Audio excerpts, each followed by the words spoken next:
जय हिंद दोस्तों, स्वागत है आप सभी का हमारे एक और नई वीडियो में। दोस्तों आज की इस वीडियो में बात करेंगे संभरण यानी पूर्ति का अर्थ। ठीक है, और पूर्ति क्या होता है दोस्तों, इसके बारे में हम आज पढ़ेंगे। तो दोस्तों हमारे चैनल को सब्सक्राइब कर दीजिएगा। ठीक है, तो दोस्तों आगे चलते हैं अपने प्रश्न की तरफ। ठीक है, तो दोस्तों पूर्ति का अर्थ क्या है इसके बारे में देखेंगे। तो दोस्तों पूर्ति किसी वस्तु का संभरण है।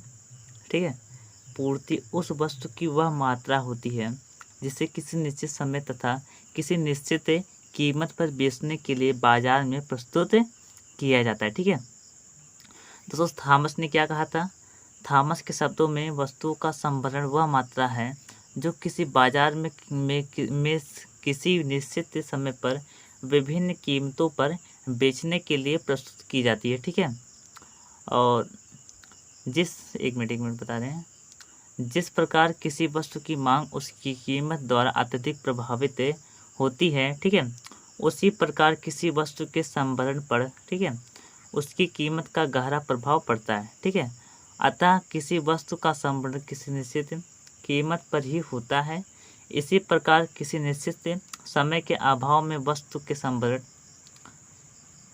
संभरण का कोई अर्थ नहीं होता है। ठीक है, तो आगे चलते हैं दोस्तों।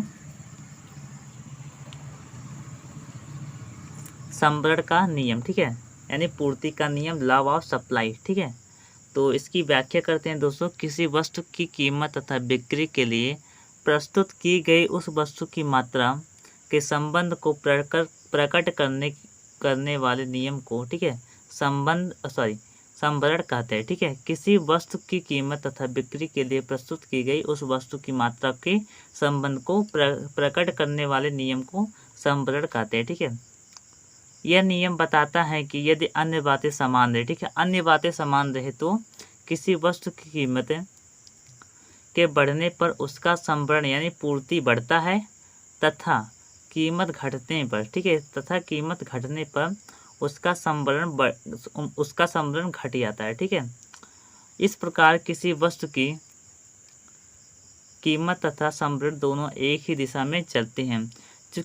चूँकि कम कीमत पर वस्तु की मात्रा, ठीक है, कम मात्रा तथा ऊंची कीमत पर वस्तु की अधिक मात्रा बिक्री के लिए प्रस्तुत की जाती है, इसलिए संभरण वक्र दाएं को ऊपर की ओर चढ़ता हुआ होता है। ठीक है, तो दोस्तों साधारण भाषा में बोला जाए तो दोस्तों जैसे कि मतलब आपने कोई मतलब केले के सीजन में दोस्तों आपने केला खरीदा। ठीक है, केले के सीजन में क्या आपने केला खरीदा। ठीक है, तो दोस्तों आपने केला जो खरीदा है तो दोस्तों केला अपार होता है। ठीक है, तो दोस्तों मान लिया जाए कि 15 रुपया किलो आप केला ले रहे हैं। ठीक है, 15 रुपये किलो केला ले रहे हैं दोस्तों आप।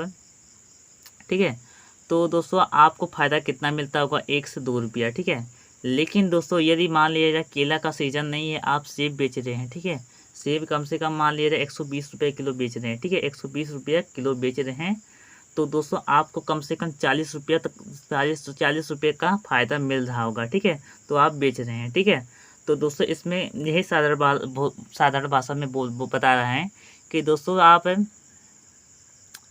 जब मतलब आप मतलब कम मतलब जिसकी कोई डिमांड नहीं होती है, ठीक है, जिसकी मतलब ज़्यादा डिमांड होती है, ठीक है, अगर उस वस्तु को बेचते हैं तो दोस्तों आपको कम फ़ायदा मिलता है। ठीक है, तो यह मतलब संभरण का नियम बताता है। ठीक है, तो इसकी दोस्तों इसी प्रकार से दोस्तों डुली के अनुसार बताया गया है। पूर्ति का नियम बतलाता है कि कीमत जितनी अधिक होती है, ठीक है, जैसे अभी बताए हैं, ठीक है, जितनी अधिक होती है पूर्ति उतनी ही अधिक होती है। ठीक है, यानी पूर्ति जितनी मतलब जिसकी मतलब दोस्तों कीमत अधिक होगी, ठीक है, उसकी दोस्तों पूर्ति यानी कि बिक्री उतनी ही अधिक होगी।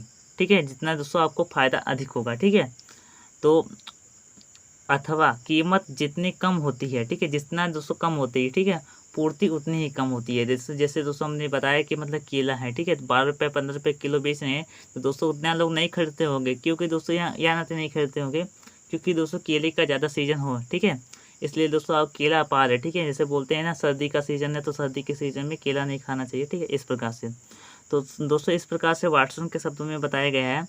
अन्य बातों के समान रहने पर किसी वस्तु की कीमत के बढ़ने पर उसकी पूर्ति बढ़ जाती है। ठीक है, तथा कीमत के कम होने पर पूर्ति कम हो जाती है। ठीक है, इसकी मान्यताएं क्या है दोस्तों, इसके बारे में देखेंगे। तो दोस्तों मान्यता यह है यानी एसुप्शन, ठीक है, संभरण का नियम तभी लागू होता है जब अन्य बातें समान रहती है। अर्थात नियम के लागू होने के लिए निम्नलिखित शर्तें होनी चाहिए, ठीक है। अन्य बातें क्या क्या है दोस्तों, ये हम पढ़ेंगे, ठीक है। क्रेताओं तथा विक्रेताओं की आयु, रुचि तथा पसंद में कोई परिवर्तन नहीं होना चाहिए। यानी दोस्तों क्रेता यानी क्रेता और विक्रेता की दोस्तों एज यानी आयु दोस्तों अधिक मतलब परिवर्तन नहीं होना चाहिए, ठीक है। और दोस्तों रुचि यानी कि आप किस चीज़ में रुचि लगाते हैं और आपकी पसंद क्या है, दोस्तों सभी लोगों की पसंद एक ही होनी चाहिए, ठीक है, उसमें परिवर्तन नहीं होना चाहिए। और दूसरा क्या है, उत्पादन के उपादानों की कीमतें स्थिर रहनी चाहिए, ठीक है। उत्पादन के उपादान कितने हैं, 5 उपादान है, ठीक है, आप लोग पढ़ लीजिएगा। हाँ, उसके बाद दोस्तों तीसरा है हमारा उत्पादन तकनीकी में कोई परिवर्तन नहीं होना चाहिए। उत्पादन तकनीकी में दोस्तों कोई भी परिवर्तन नहीं होना चाहिए, ठीक है। और चौथा हमारा वस्तु की कीमत में भविष्य में कमी या वृद्धि होने की संभावना नहीं होनी चाहिए, ठीक है। और दोस्तों जो हमारा पांचवा वह है कीमत में मामूली परिवर्तन होने पर भी संभरण में परिवर्तन, कमी या वृद्धि होना चाहिए, ठीक है। और हमारा जो छठवां प्रश्न है वह छठवां हमारा जो है नियम वह स्थानापन्न वस्तु की कीमत में कोई परिवर्तन नहीं होना चाहिए, ठीक है। स्थानापन्न वस्तु की कीमतों में कोई परिवर्तन नहीं होना चाहिए, ठीक है। और सातवां हमारा जो है सरकार द्वारा कोई हस्तक्षेप नहीं होना चाहिए। तो दोस्तों ये हमारा था मतलब मान्यता है, ठीक है। तो दोस्तों हमने पूर्ति का नियम पढ़ा, पूर्ति का अर्थ पढ़ा, ठीक है। उसकी परिभाषा है दोस्तों हमने पढ़ा, ठीक है। वाटसन के अनुसार किस प्रकार से, थॉमस के अनुसार हम पढ़े, ठीक है। तो दोस्तों आई होप हमारा वीडियो अच्छा लगा होगा दोस्तों, ठीक है। तो धन्यवाद दोस्तों, अगली वीडियो में हम मिलते हैं, ठीक है।